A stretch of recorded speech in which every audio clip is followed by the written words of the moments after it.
Hey, everybody. Welcome back to Through the CSI Lens, Behind the Yellow Tape. I'm Christina Brakeman, and you know it, I am your host. So we are officially in episode 2 of season 2. Hopefully this finds you all doing really well and enjoying January. Can you believe that it is almost February in a couple days? It's just, well, I guess tomorrow, actually. It's blowing my mind. I feel like we are on a accelerated trip to the future, like Back to the Future, right? A time machine where we're just fast forward.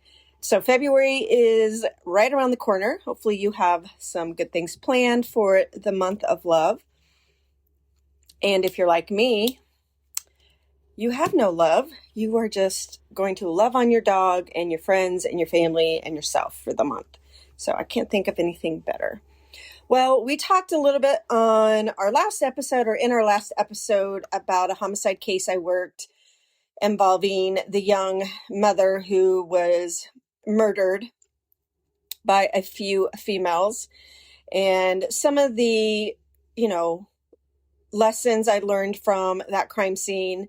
And, that one kind of resonates with me a little bit because I think we could have been better. I could have been better. Would the outcome have been different? I don't know. I don't know all the details about the investigation, obviously. So I can't say 100%, but I think I know that, the work could have been better. And you may feel that in your career because of limitations, whether it be with your own understanding, your own abilities, staffing, equipment, circumstances in the scene. All those variables will definitely impact the outcome of your crime scene and the results you get. All we can do is put our best foot forward and do the best we can. Our victims deserve that.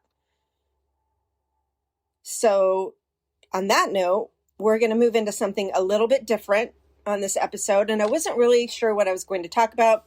I was considering talking about another homicide case, which I will eventually, maybe the next episode. But this topic has been coming around a lot lately. We're hearing more about it. We're getting more involved. And so I just thought, you know what, let's talk about it. Let's get into all the feels, and I will try to share some of my personal experience. So excuse me if there are moments where I pause or get a little emotional, because I am going to be vulnerable here. And I think it's worth it, because if you are wanting to enter into this field, or maybe you're in this field and you feel unseen or unheard, or you don't understand what's going on, and this episode may help bring awareness.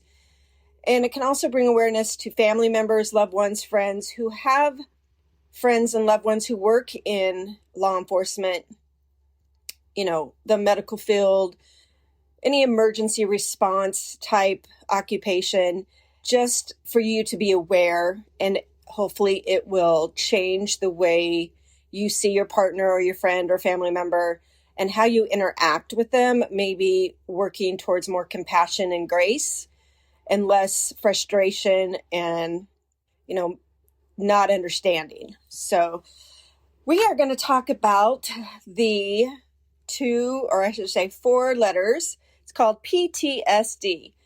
And like I said, you've probably heard about it a lot, but I thought, why not talk about it a little bit as far as crime scene investigators? I'm not going to get into the law enforcement aspect of it. This is specifically for crime scene investigators. Also not getting into the lab part of it.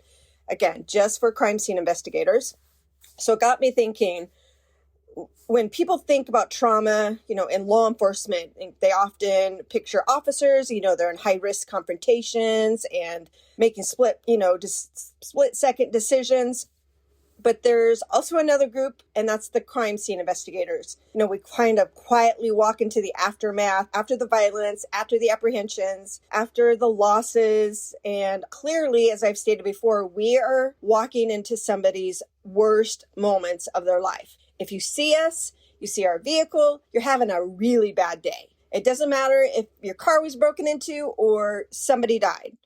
It doesn't matter if you were robbed or if you were injured. It doesn't matter because it is your worst day. And again, that would be us, the crime scene investigators. So in this episode, I'm going to talk a little bit about PTSD in crime scene investigators and what that kind of looks like, or at least what my experience was, and how common it is, and why it often goes untreated, unnoticed, and people are unbothered by it, and why this conversation really matters more than ever. Especially as we start to age out of those professions. Yes, I am knocking myself because I'm aged out of that occupation mentally and physically, but we are getting this new generation of these 20-year-old kids who are honestly not ready for this type of job. They're just not ready. And I've seen it time and time and time again. They're just not ready to see and do the things that they're going to do. And that's going to make a huge impact on them. So some of the things we're going to talk about, like what about crime scene work makes it traumatic? Because honestly, a lot of people overlook us. They don't even think about us. It took years for the agency I worked with to even recognize that we have PTSD. And even when I was working up in dispatch, police, fire, medical, and 911, we were always overlooked over there every single time. I mean, towards the end of my time up in the communications, they were starting to include us in debriefings, and we'll talk a little bit about that, but it was very rare and on occasion. And so I feel for those employees who are up there working under stressful situations, hearing things that nobody wants to hear, having to, direct traffic, screen calls, be the lifeline of somebody. It is absolutely traumatic to do that job. So they also get overlooked quite a bit. So in general, CSIs, we are exposed to repeated graphic scenes. They're not just isolated incidents. It's consistently this way. And it's like some trauma, it can be cumulative, right? Because we're seeing death, we're seeing violence and grief over and over and over again. It's just the same thing. It feels like Groundhog's Day. Same thing, different day. Same things, different day. Matter of fact, the saying at work would be, and excuse my language, would be, you can't make this shit up. Literally, you cannot make this shit up. The things that we see and we hear that people do. It's just another day. Just another day. And it's so strange because people on the outside, that's what I call people who don't work in that profession, they have no clue what is going on around them. They have no clue. And if they did, they'd probably be terrified.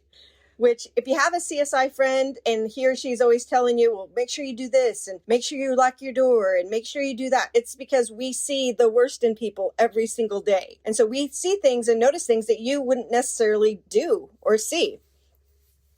So unfortunately, this can lead to like many CSIs, suppressing their emotions, right? Their reactions, because that's what we're trained to do. We're trained to compartmentalize our emotions. We cannot be emotional at a scene. We have work to do.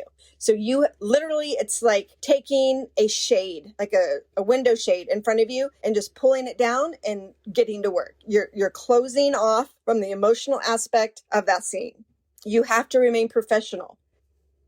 And I suffered from this so much, delayed symptoms.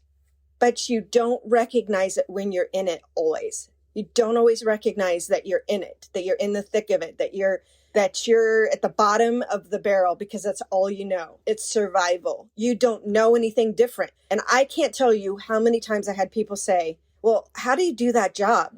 I mean, how do you just walk away from that job? How do you go home every night and, deal with it? And I guess I was naive. I was just like, oh, it doesn't bother me. I just go to work, do my job, leave my work at work, come home. And I was lying to myself because the trauma that I was experiencing day in and day out, and I was compartmentalizing if you remember in a previous episode, I talked about, stuffing the trash can, stuffing the box, putting it in the closet repeatedly. That's kind of the cycle. It's like a gerbil, hamster, roller, whatever you call that contraption that they like to run in. Literally, it's the same thing, round and round and round. And you become convinced that that is normal. That is your normal. And it is for survival purposes, 100% survival. And we are totally in denial. I can tell you that unequivocally. We are in denial when we're in the moment. When we are living that work, when we're doing that work, we are in denial. And I was guilty of that without even realizing what I was doing because I didn't know there was anything different. It was normal. This was my norm. Nothing ever struck me odd other than it's just part of my job. It's just what I do. So you have to wonder if this type of exposure is routine, like I just said, the next question becomes, how often does it actually lead to PTSD? And I swear you'll have people that you work with or that you know who will say, oh, it doesn't bother me. I don't have PTSD. Lie. They're lying. They're lying. They just don't realize it. They're not aware. They just don't have that self-awareness. So how common is PTSD among crime scene investigators? I mean, I've never really dug into the statistical data necessarily. I mean, I have researched some just because of my own experience, but most studies, and I know this is going to be a big percentage, but most studies estimate between 9 and 22% of forensic crime scene professionals meet the criteria for PTSD. Now, they have been understudied. So this percentage is probably inaccurate because they have been understudied. Law enforcement, police officers, firefighters, they get all the glory when it comes to PTSD and being recognized for PTSD and getting treatment for PTSD. Y'all can come for me, but it's 100% true. I see it every single day, and I'll show you an example in just one moment. But it is significantly higher than the general population, which makes complete sense because of the type of work we're doing, right? Field-based investigators like what I did, where we actually responded to the crime scenes, we experience it even at a higher level than the lab-based professionals like the forensic scientists and so forth. Now, some of them do come out into the field, but where I'm from, it rarely happened. So matter of fact, okay, I shouldn't laugh, but they face PTSD because they read our reports. Sometimes they see our photos. And so they can have traumatic moments, PTSD, because of what they're reading. So not necessarily because they've responded to the scene and they've seen and heard things, but because they've seen reports or seen photos. So that's happened as well also for me, where I had a forensic scientist that was the examiner on the girl that I told you about earlier who was in the closet in the trash bag and duct tape. So one of the forensic scientists that worked that case had PTSD, and it was very traumatic for her. So I didn't talk to her much about it, and I don't know if she ever sought treatment for it or how she is today, but I do know that she suffered from PTSD, but still it's not going to be the same as what I would have experienced. And that's okay because it's not a comparison game. Anyone who suffers from PTSD, we all know it's a horrible thing. So we'll just leave it at that. I don't want to get into, well, he, she, he, them, all that, how they suffered and what they experienced, and one's less than the other. That's irrelevant. We all have suffered for sure. So when I look at some of the symptoms of PTSD that I did not recognize in myself, and remember, so many days, I just felt like I was in a survival mode, mentally ready to crash, physically wanting to crash, but it was just a matter of being a robot. Everything was automatic, unemotional, same thing, like I said, every day. But some of those symptoms that can manifest are like intrusive thoughts or images. So you're thinking about the scene, maybe you're thinking about some of the things that you visually saw, some things you heard, some things you smelled, something that might have been told to you. Sleep disturbances, 100%. I mean, if you're in this profession, you're working 24/7, it's shift work, it's all the things. So that's just obviously going to have a negative impact on your sleep. Emotional numbness, for sure. We learn that. That's survival. That's how you survive. That's how you continue to do the job. Nothing phases you anymore. You could see a dead baby and you'll be like, that's a bad day for those parents, You could see a dead dog or your elderly person. I mean, it doesn't really get to you as often as it should. At least you don't think it is. And then obviously this was huge for me, the irritability or hypervigilance. I cannot tell you. So I retired in 2022. I cannot tell you how hard I have had to work at this hypervigilance trait. And I know it's there and I have to work at it every single day. It's not easy to break that habit. And just, you're irritable with people anyway, because you're going to work and people are a-holes and you're seeing everybody on their worst day and nobody gives a care that you're there or the things that you sacrificed to get there, because we signed up for that job and we knew what we were getting into. I don't know if that's necessarily true, but people will say that. And sometimes you're dealing with coworkers that are real a-holes and you're dealing with management who are real a-holes. And it's just a lot, right? It's just a lot to process and tolerate and figure out what to do with. So definitely the irritability comes in. I mean, I can remember one time I was so irritated at work because I was out there shagging calls, just like 10 calls on my shift, which is a stupid amount. And I come in and the people, I don't know if they were the shift before us, were in there hanging decorations in our office. And I just was like, must be nice to be able to come in here and decorate the stupid office when we're out there shagging calls left and right. I haven't eaten all day. I haven't gone to the bathroom. I mean, I was so irritable, right? And it's not directed at them personally. It's just a statement. It's an observation. And I was frustrated. So the job will make you irritable and you're not eating all the time. It's a working lunch. So you don't get paid for lunch. You catch lunch when you can. On the way to a crime scene, when you're back in the office doing paperwork or evidence. Same thing with the bathroom. And I'm not saying this for you guys to feel sorry for us or play the violin and feel sympathy. None of that stuff. Like, this is just the real talk of what it's like to be a CSI, But yeah, the irritability and who do you take it out on? You take it out on the people around you and who's around you, your coworkers. And that happens. Unfortunately, I worked... My son and I used to call them the Kleenex crew because they were so overly sensitive about everything. And they took everything personal. They could not handle direct communication to save your life, which I'm very direct. I've always been that way. If you have a problem with me, tell me. If I have a problem with you, I'm going to tell you. I mean, just skip the middle people and all the BS and let's just be adults and hash it out and move on. Like, I hated it about the unit I worked in. They were so petty and so... yeah. Anyway, we'll keep moving on. So the hypervigilance is also huge. Being aware of your surroundings, not being able to have your back to a door because you want to be able to see who's coming in and out. Being hypervigilant when you go to a concert. Where are you going to sit? Where are the exits? What kind of people are around you? How much security is there? Going to a movie theater, knowing where your exits are, where are you going to sit, where's the best place of survival if somebody was to walk in here and open fire on everybody, going to a hotel and staying in a hotel, what floor are you staying on, and where's the elevator, where's the stairwell, is the front door locked, and what kind of access is your door, and is there any way to lock it from the, all the things. So clearly, that's a thing in law enforcement, is just being hyper vigilant. And I was very proud of myself because I went to watch one of the playoff games 2 weekends ago, and I went to a bar with some girlfriends, and I sat down and I had my back to the door, and I didn't even realize that I had done it. But then we started talking about, just being in law enforcement, and I thought to myself, I'm actually sitting down at a table, and I didn't think about having to have my back, not having my back exposed. Like, I didn't have to be able to see the door. That was huge. That was like a win for me.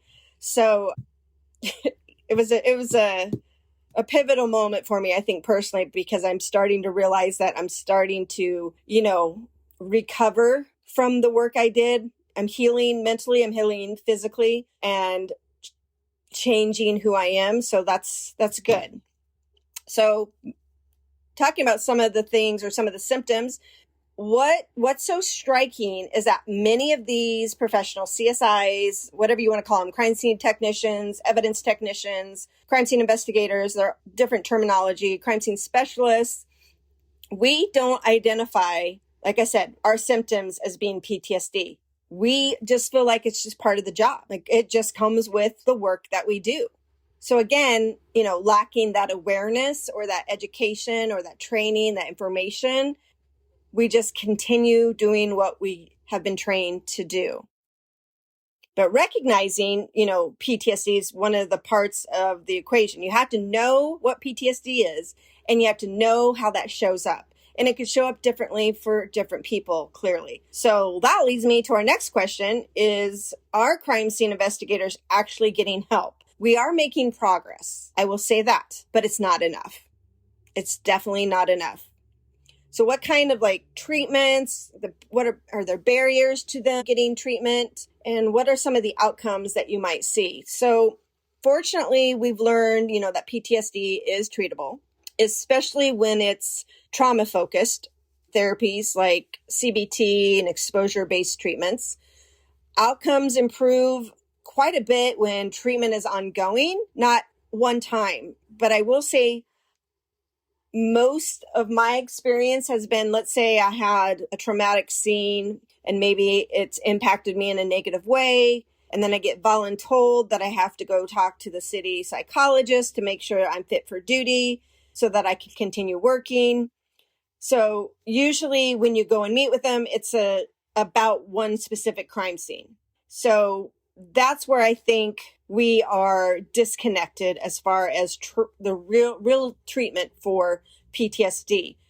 Matter of fact, one of the last times I went to the psychologist, I went to her for the guy who pulled a gun on me. And during that, I went through several sessions for that incident. But in my time with her, she said, you need to come back and see me because it's apparent you have other issues related to the job. She goes, you need to come back and see me outside of this, incident here.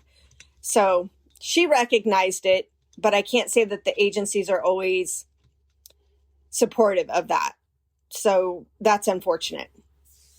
It really does, because of the line of work you do, it's ongoing. And the psychologist at the time, her husband was in law enforcement, and she said that she makes him come home every single day from work and do therapy. It's the rapid eye movement therapy. I can't think of what it's. I had to look it up. I can't remember what it's called.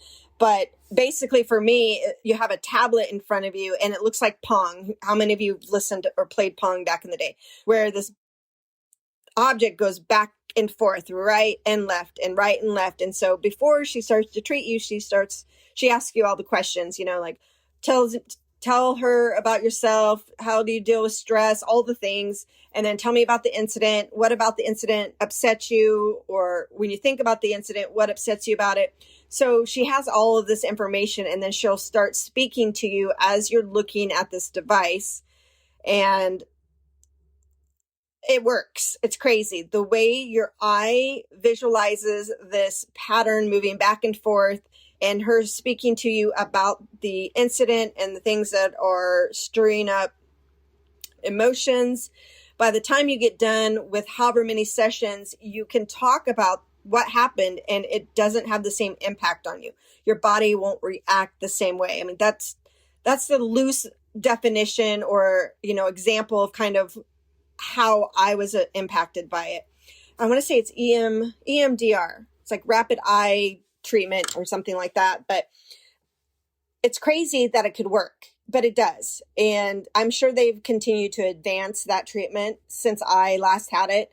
But just being able to talk to her about the incident, what was bothering you about it, what gave you that emotional reaction, or whatever the issue was that you were facing and that you took away with you from that scene, you tell her, and then she will ask you questions and she will talk about the incident while you're looking at this device, this Padlet, and you're watching this Pong looking ball go back and forth and back and forth and back and forth. It's like that repetitive motion and how it stimulates your brain and your deductive reasoning and your thought process and your emotions. It's literally the craziest thing. Like you would think it was like she was a quack doctor and it was just crazy treatment, but I can't think of another word to describe it. But you would think it was just ridiculous. But I'm telling you, I swear by it. By the time I got done with my sessions, I know I probably had 5, 6, 7 sessions. I was like, that doesn't even bother me. And even today, I can talk about it today. And I'm like, I don't have that emotional reactions. I can't say that about every scene that I had PTSD from. There's still some places in the city I work that I can't drive by because I get emotionally charged by being there, or I have a hard time talking about them because I get emotional. So I don't think it should be a one-time thing. I think it should be required for the job. You have to continue to do the treatment. I know, seems outrageous, but your mental health needs it. And so you deserve it, and so does your family. So, treatment should definitely be ongoing, not at one time, as I mentioned. And agencies really, really need to normalize mental health care. I mean, I had a few coworkers I worked with that committed suicide. They just couldn't handle it anymore. And it's sad because it doesn't have to end that way. But I really think the agencies are failing their civilian personnel. I do. They fight it every single time. I don't know what it is. I don't understand it. I really don't. I don't understand it. A lot of agencies also have peer support. And I don't know, that's a double-edged sword because peer support is supposed to be independent. It's usually made up of people from within the police department that you work for, and they have trained professionals also that are part of it. But speaking with peers, most people don't trust them. Like we don't trust peer support most of the time. We just don't trust them to keep it confidential. And I've actually heard of incidents where information was leaked to supervisors and command staff from peer support. So it's almost like you're putting yourself out to die, literally, if you get involved with peer support in a deeper, more,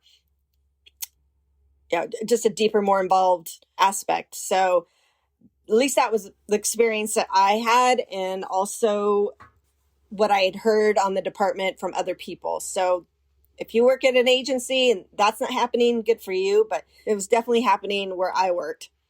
So another thing that is huge is, the barriers for treatment. What's preventing us from getting treatment?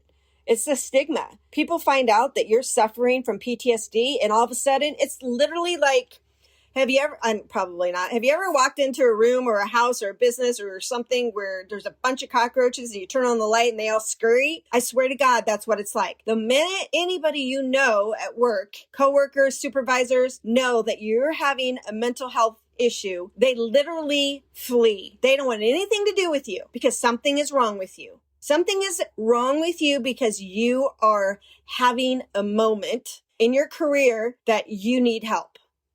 I had an incident like this myself. Whew, it gets emotional.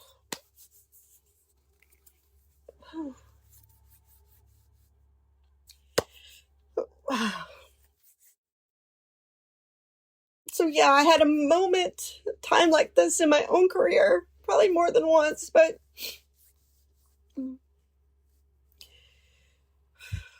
it was rough. I was struggling.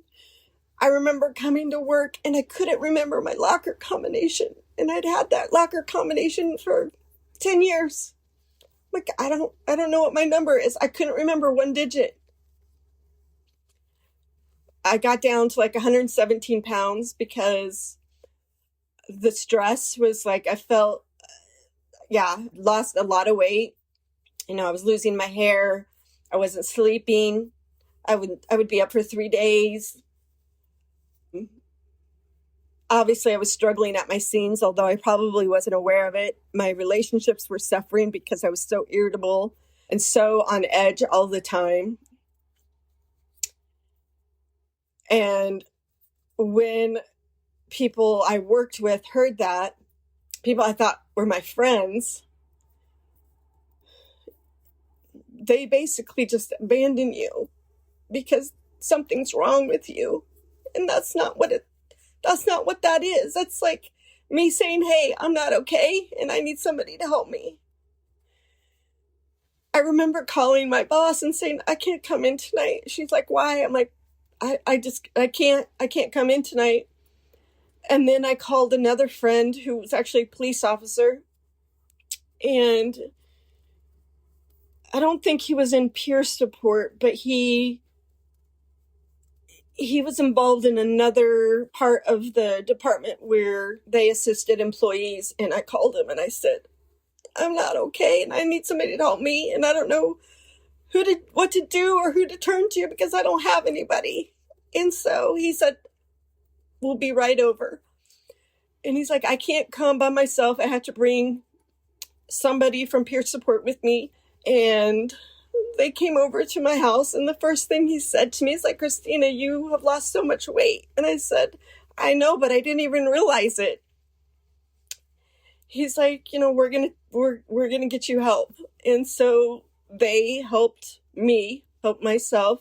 I was in a facility for about a week and talked to a few doctors, slept a lot, tried to get back to eating.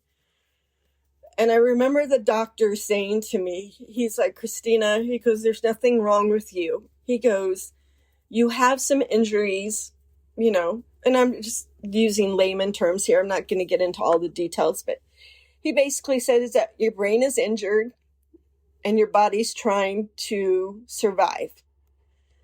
And you are severely sleep deprived, like to the point where your organs are going to start shutting down because you are not sleeping or getting the sleep you need to have your body function. And so I was there for a little while, and then my forensic administrator and another supervisor came to see me there, which I did not want to see either one of those two because I didn't trust them. There was nothing to trust about them. So then while I was there, I was concerned I was going to lose my job, right? Because they're showing up, and they were not showing up because they were concerned. They were showing up because they wanted to see how I was doing and whether or not they had any grounds to dismiss me, 100%. That's how their management was at the crime place I worked at, crime lab I worked at. So now I'm not only stressed because I don't understand what's going on with me because, we're in denial, we're surviving, and now I got to worry about my employer trying to prove that I'm not fit for duty. So it was a very stressful time. And then when I came back to work, the doctor was like, she can't work graveyards and she can't work swing. She needs to be on day shift.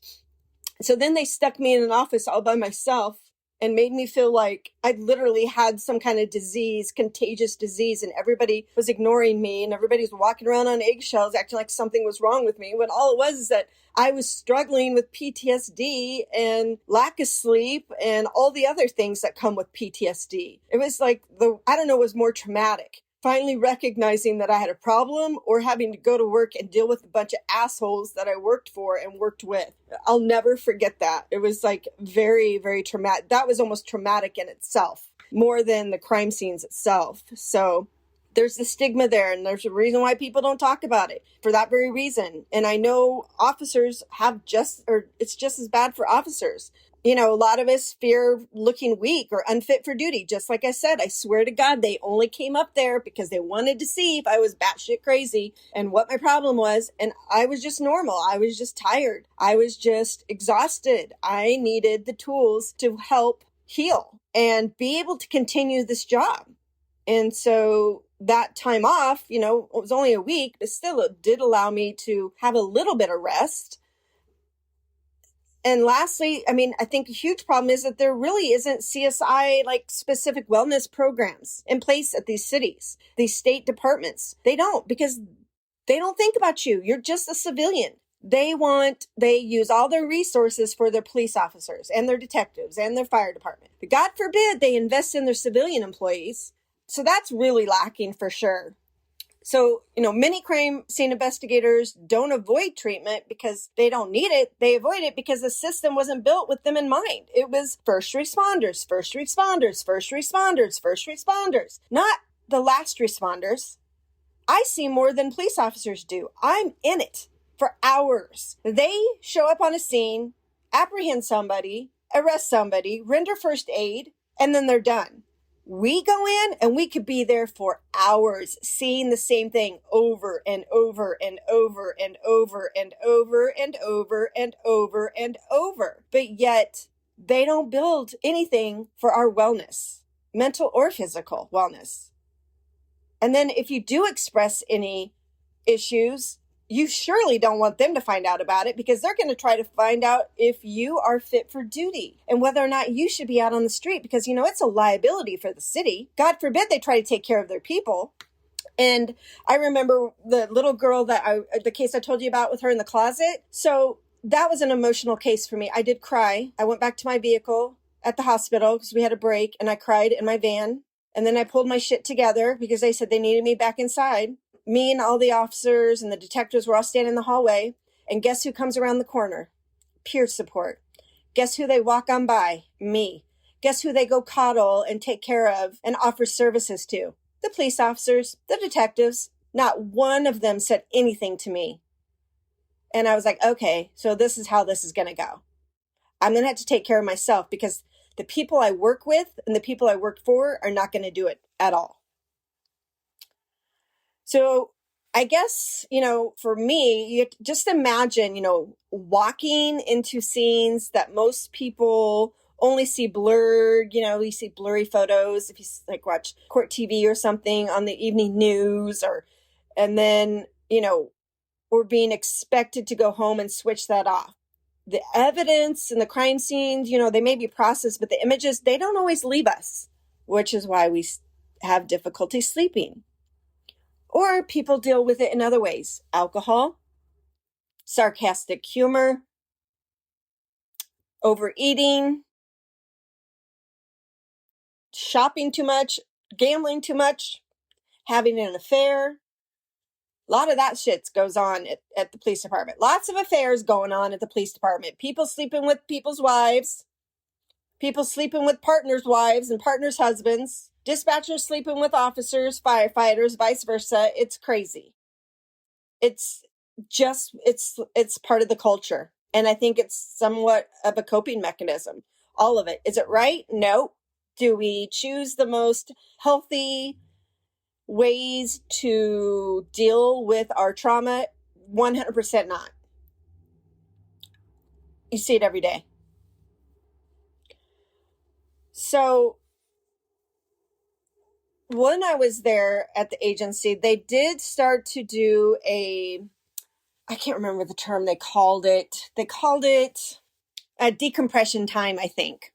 So as long as there was staffing and we were not on a scene, we could unload early and we could come in and had some downtime.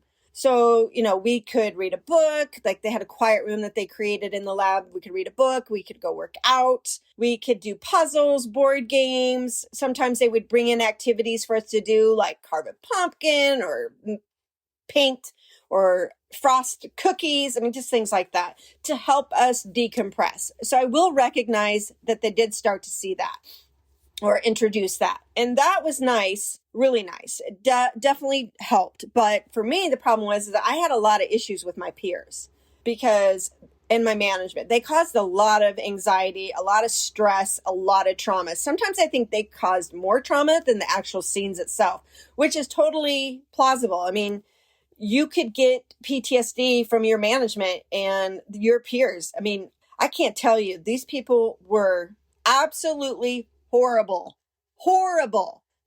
people, horrible management, horrible leadership, everything. And then these coworkers of mine, they were just horrible to work with. There's maybe 2 or 3 that were okay, that we got along, that we could work well together.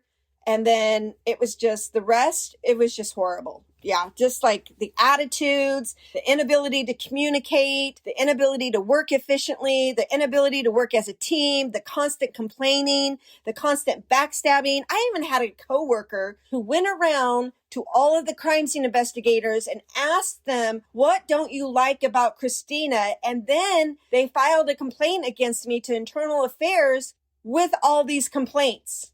I'm like, what are you talking about? One of the complaints, I shit you not, it said Christina closes her locker too loud and shuffles her paper too loud. Not kidding you. That was one of the complaints. I'm like, am I in high school? What's going on here? The biggest group of assholes I've ever worked with, I swear to God. And then when the complaint was unfounded, then the person that filed the complaint went to the supervisor and was upset because I wouldn't say hi to her or good morning. I'm like, you're fucking right. I'm not saying good morning to her. If I need to talk to her about a scene, I'll be professional, but I'm not talking to her for any other reason. And you're not going to make me. And now that made my supervisor so mad. Like, you can't make me talk to somebody. I can deal with her professionally, but I'm not talking to her personally. She can go fuck herself. Excuse the French. Like, it still makes me infuriated that I even got called into the office because I didn't say good morning to a coworker. Like, are you kidding me? And that was another complaint, that I would come in on my shift, go to my locker, then go to the equipment room to load up, and people would get upset that I didn't say hi to them. Like, what are you I'm like, I'm coming to work to start my shift. I'm not standing around bullshitting for 15 minutes. Like, hey, it's the start of my shift. I have to relieve the next squad. Like, what do you mean people are complaining that I'm not coming in and saying hi and engaging in conversation? That's for another time. Like, I am focused to do my job. It just blew my mind, the mentality that they had there. It was so close-minded. Ugh, I'm so glad to be out of there. Anyway, we'll move on. So let's talk more about like the agencies and the public, and, what they can do is to support crime scene investigators, by recognizing that we have mental health and issues, and it is sometimes critical, and it is part of physical safety, right? Because if we're not well, then we're a liability to you. That's all there is to it. And so that constant exposure to trauma, it doesn't end when the scene is cleared. Oh my gosh. For instance, when I had dealt with that little girl in the closet, took care of that whole scene, came back to the office, and my boss is like, can you go take that next call? And I was like looking at her like, what? She's like, can you go take that next call? So it just goes to show they do not care about you. They do not care about your well-being. You have to take care of yourself. And I started doing that. I started saying, hey, I'm not going to be in tomorrow. I'm taking a mental health day. I'm not taking that call. I'm taking some time. I'm taking a few minutes, because they don't care. All they see is there's a call holding and somebody needs assistance. Well, you know what? You can send somebody else, because I'm not going right now. I'm going to take care of me. And if you don't like it, too bad. And that would be my suggestion. Don't have to be as rough about it. Obviously, can be more diplomatic. And I was for the most part, but take care of you, because they're not going to take care of you. Just remember that. So hopefully this kind of is an eye-opener for you. And if you're in the work, you're in the thick of it, I feel you, I see you, I hear you, I know, I've been there. It's not easy. I commend you for going to work every day and doing a really hard job that most people would not be able to do. I recognize that. And it doesn't go unseen or unanswered. I'm grateful for those of you who've chosen that career field, and I know what it takes. And it takes a special person, and that's who you are. You're special because of the kind of work that you're doing and the way it impacts your community. So, but you have to take care of yourself. You have to find healthy ways to deal with the trauma that you're seeing and hearing every day. Your family deserves it when you go home. Your friends deserve it. Your coworkers, they deserve it, right? And you deserve it. But most importantly, you deserve it. So stay engaged with your friends. Engage in healthy activities. Find a physical activity you enjoy. Hiking, riding a bike, rollerblading, ice skating, pickleball, tennis, golf, whatever it is you like to do. Do it and stick with it. Do not turn to alcohol and drugs and food and all the other addictions, because it is just going to destroy you. Find healthy ways to deal with it. Talk to trusted people. Go out on yourself. Find a therapist for yourself outside of work and get treatment. Even if you think you don't need it, you find somebody who specializes in first responder, last responder, emergency personnel, people who need continual therapy. As long as you're doing the job, you need to be in therapy. 100%. Nothing is wrong with you because you need it, or because you feel better with it, or you're having a bad day. Seek out those people. If you have peer support in your agency, learn more about them. Find somebody that you feel like you can confide in. Get the resources that you need so that you can be healthy mentally and physically. If you're not taking care of yourself, you're going to have a really hard time longevity wise. And then when you retire, because you know what I'm finding now that I'm retired, all of that stuff that I've been stuffing in that trash can for the couple decades, almost 30 years, all that stuff I've been forcing in that box, putting up on that closet shelf, it comes out. It's coming up. And I had no clue how much I was holding on to, how much my body was holding on to, all the trauma that my body was holding on to. It will come, and it will not be pretty. So be prepared, seek out help, and find healthy coping mechanisms for sure. And if you need anything, you need any recommendations, resources, please feel free to reach out to me because I'd be more than happy to help you. But I guess for crime scene investigators, lastly, I just want to say you need a voice.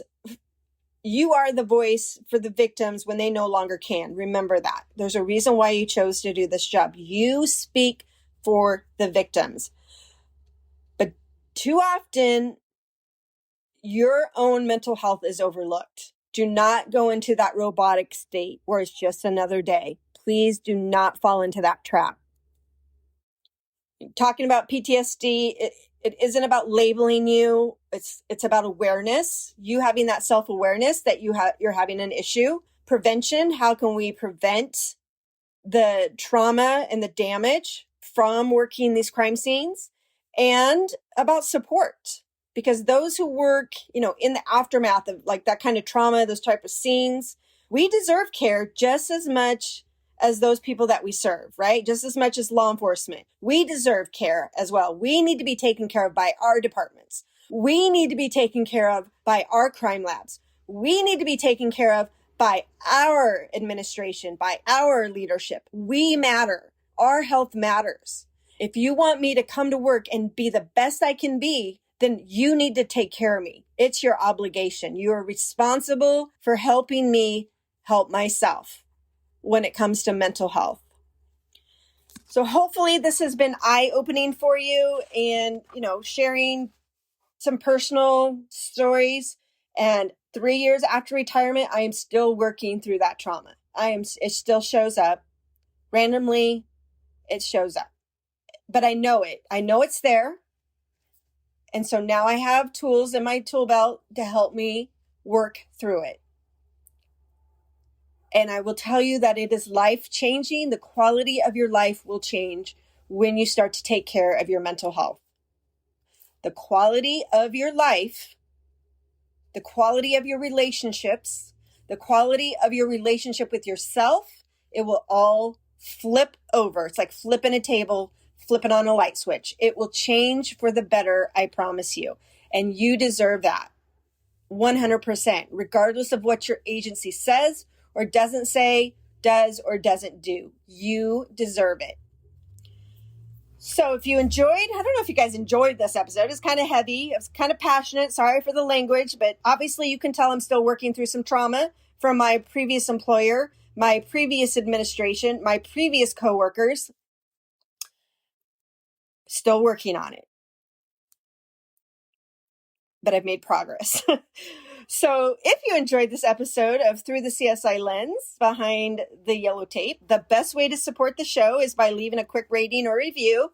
It helps actually more people find us, keeps me bringing you more straight from the crime scenes, and make sure to hit follow so you don't miss an episode. Until then, stay curious. I'll see you behind the yellow tape.